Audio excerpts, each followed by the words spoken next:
Hello and welcome to this Warmachine battle report. This is a 35-point Khador versus Cryx battle report. A friend of mine and myself decided we wanted to participate in the Machinations League starting at a local gaming club. They began their season 2 this week. Unfortunately, nobody else was there, so we met out at the club and decided to play by ourselves.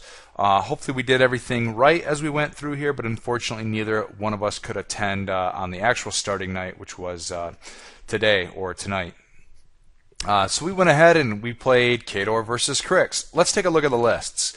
I was playing Khador and I started my 35-point list with P. Vlad. I really enjoy P. Vlad. I think he's got a lot of versatility in terms of, well, he's basically got one thing he's really good at. He's a great assassination warcaster with his Blood of Kings. Is a great spell. His feat is nice for moving jacks around the field quite quickly. He himself is kind of a beast when he has Blood of Kings up. He can move pretty much anywhere he wants, and with Boundless Charge, he can really get into the middle of something if he needs to. With him, I typically, when I play him, I usually bring Drago. I don't know if he's that competitive of a warjack, but he is definitely the coolest looking warjack in the entire Khador army. And I do love it when Chain Attack Bloodbath goes off. To complement that, I added a Juggernaut, which I think is a fairly inexpensive heavy jack with that Ice Axe, which is devastating if it crits. I then focused on infantry for the rest of the game, and because of the fact we were playing 35 points, all my units are minimum size.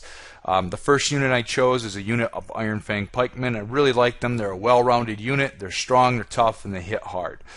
To them, I turned them into Black Dragons by attaching the Black Dragon Officer and Standard unit attachment.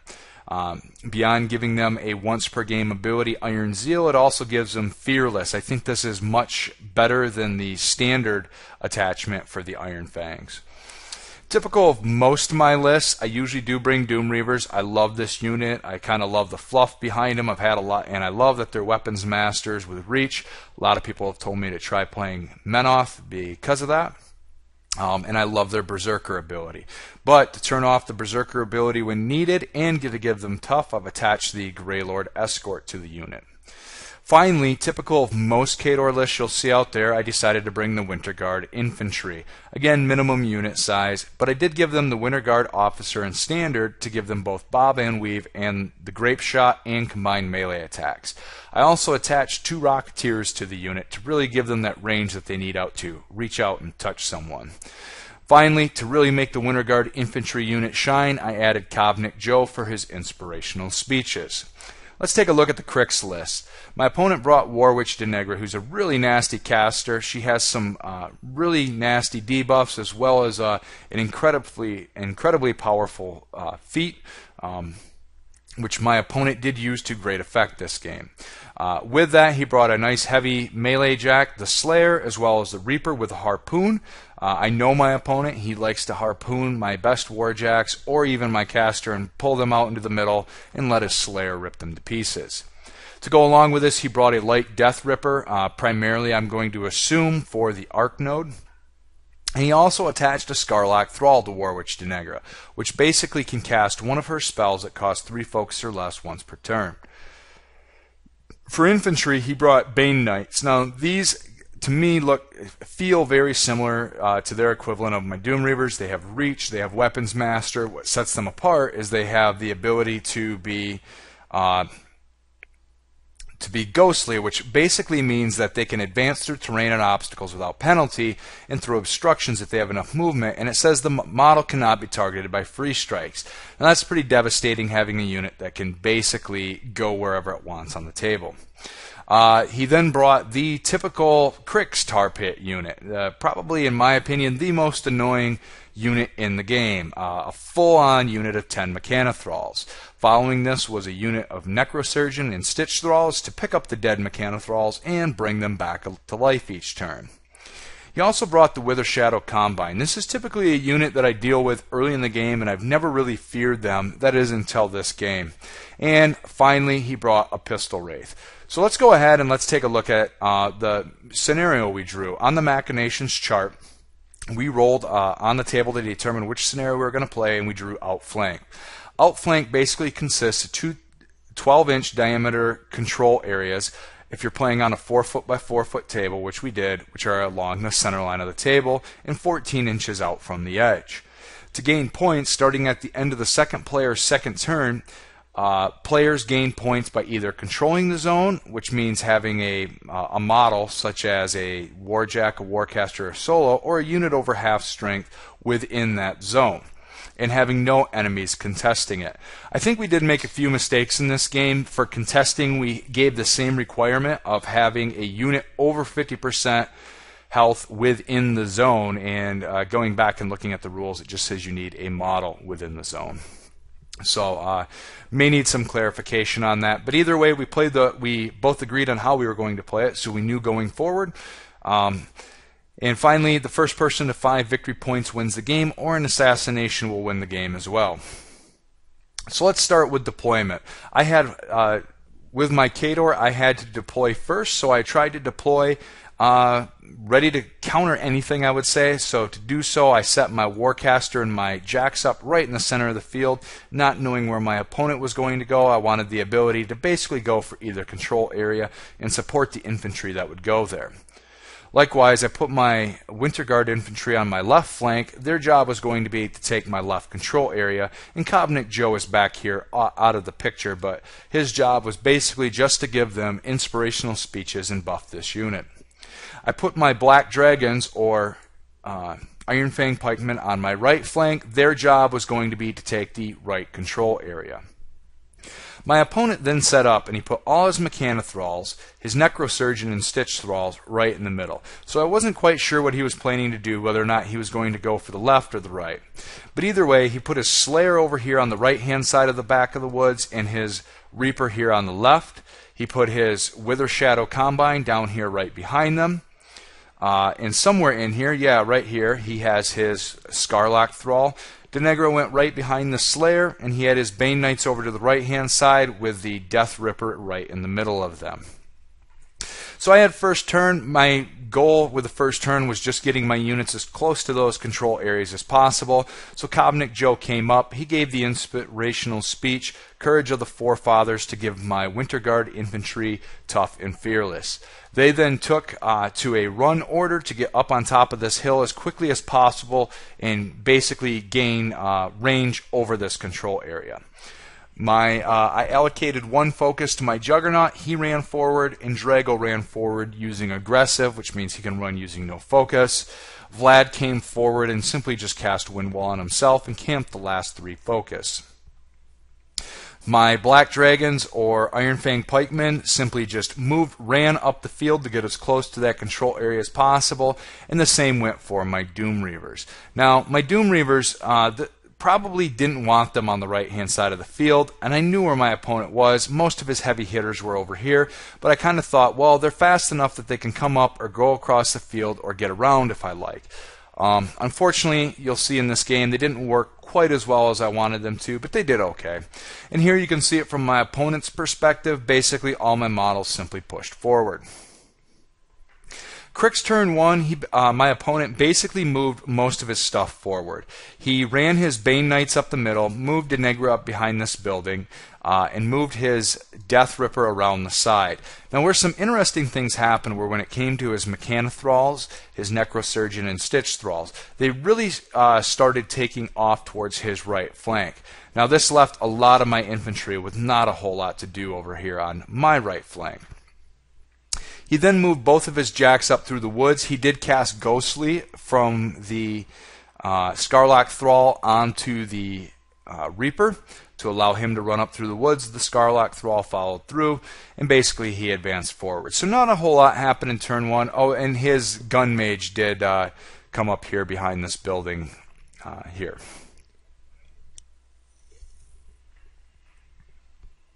Okay, so Khador turn 2. This is where things started to get a little bit interesting. I made a few mistakes here that I think could have they probably really turned the game for me. I started by moving Covenant Joe up, and again I cast Courage of the Forefathers on my Winter Guard infantry, and I basically brought them down the hill into the control area. Now, starting at the end of my opponent's turn, this turn, he was going to gain control points for having units within inside of this control area here. So I needed to have models in there to deny him those points, but in doing so, I did bring my Winter Guard infantry down quite a bit. But we'll see what happens there. Drago, I ran up behind this building. I figured next turn I could use Vlad's feet, and Drago could run out and deal with anything that showed up. Same thing with, I forgot to give him my Juggernaut focus, so he just walked a measly 4 inches up. Now, I also cast Signs Importance. I moved Vlad up and cast Signs Importance this turn. I should say Vlad went first.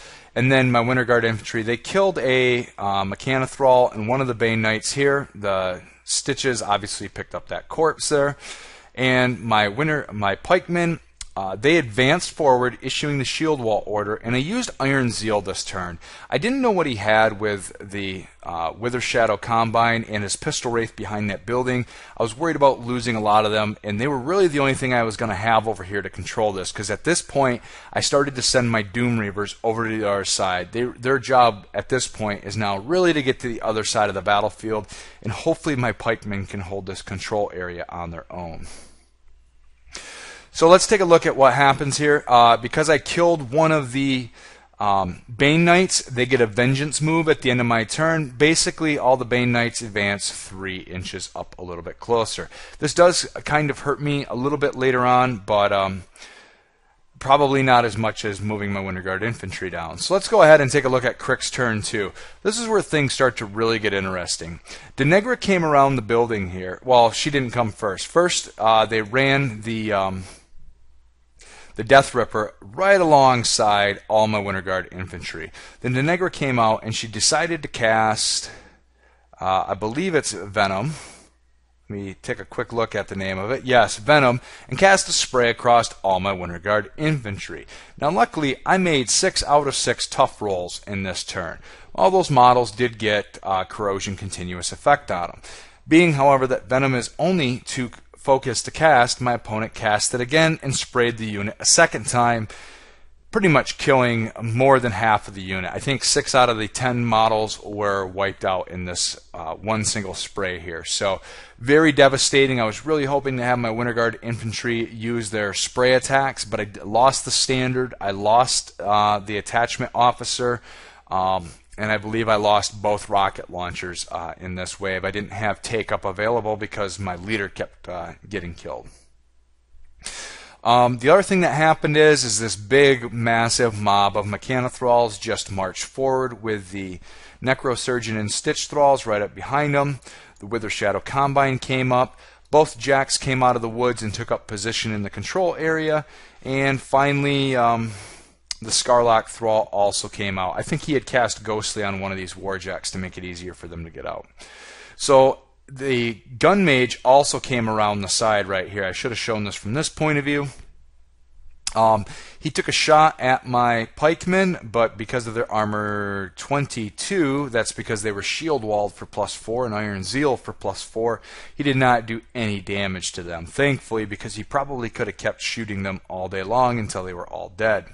The other thing I should have pointed out, I did move my Doom Reavers behind my pikemen last turn to somewhat protect them from that. So that was the end of the second turn, but again, because I think we misinterpreted the rules, I did have models in the control area, but my opponent, we said he got a control point, so we were going with the same rules for controlling a zone for contesting it. So at this point, it's Cryx 1, Khador 0. Moving into Khador turn 3. Basically at this point,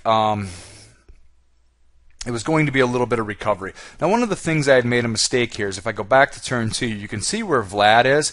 I really wanted to get a dominating control point on this control area, but no matter where I tried to go, Vlad could not get his base through these Doom Reavers, and I really needed them to come over.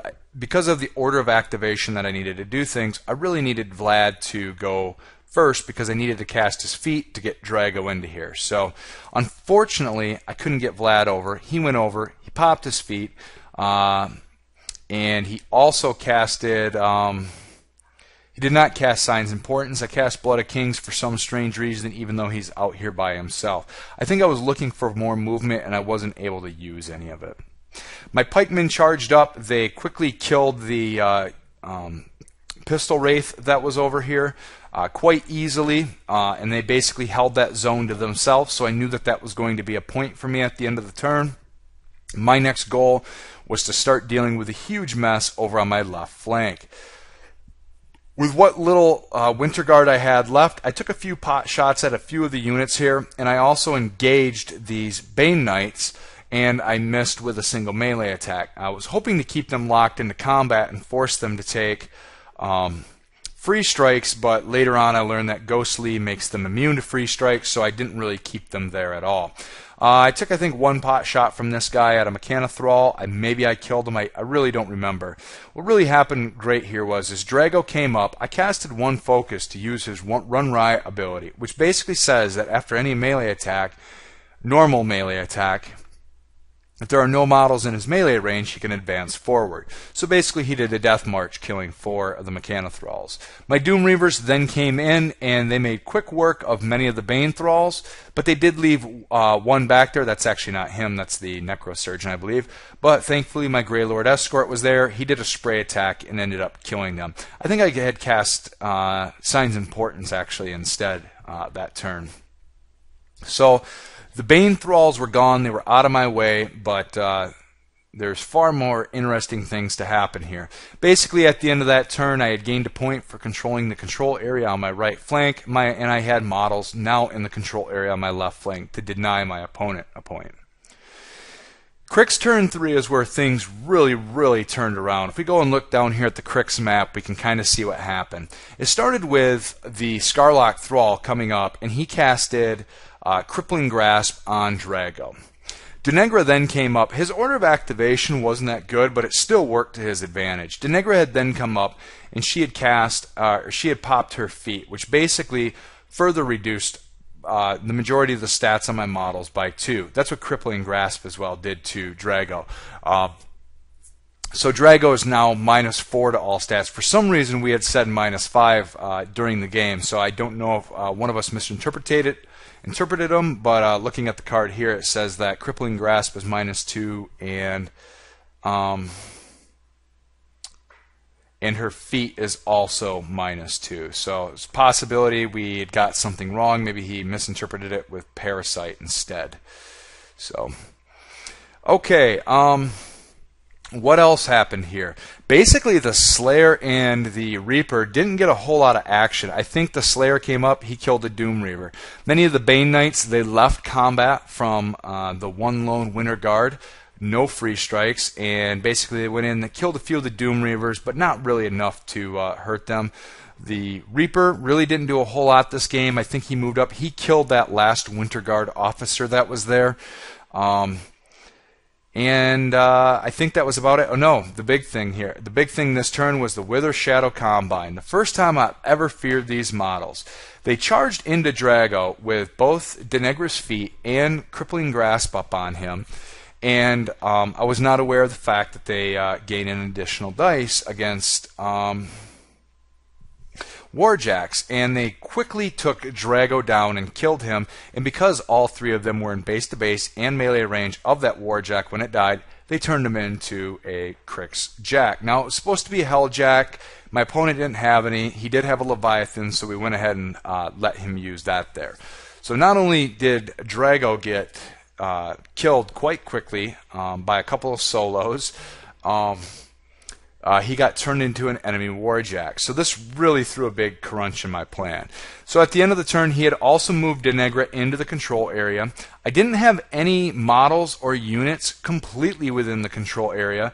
And again, we're playing units over 50%. I did have models in the control area, but no units. So my opponent gained 2 points for dominating, and I gained 1 point for holding the control area on my right flank. So at this point, it's Khador 2, Cryx 3. The only way I'm really going to do this is to deny him any points and get a dominating, and then another turn getting a controlling. I need 3 points to win right now. My opponent only needs 2.